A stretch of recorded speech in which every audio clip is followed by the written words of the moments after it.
paghihirap ninyo. Oh, Ano ang feeling niyo? Hindi alam ng lahat yung sobrang hirap na pinagdaanan ng magkakapatid. Kasi po, akala nila lumalaban lang kami ng lumalaban. Hindi, kasi lumalaban kami kasi ito yung bread and butter namin. Kung hindi kami kakanta, wala kami kakainin, wala kami pang-aral ng kapatid.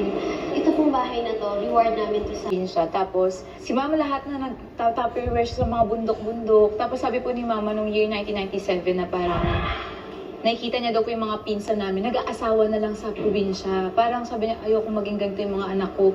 So, nung time po na yun, sabi ni Mama, hindi, luluwas tayo ng Pilipinas kahit wala tayong dala.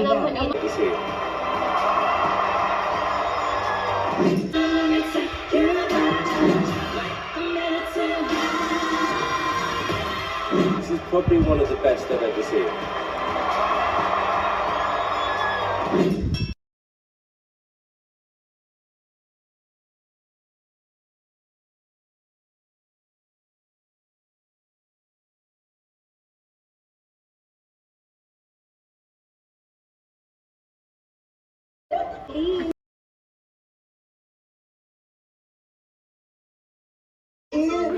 Biyahe. Walang susuko. Hanggang sa dulo. Ikaw at ako, Babangon tayo!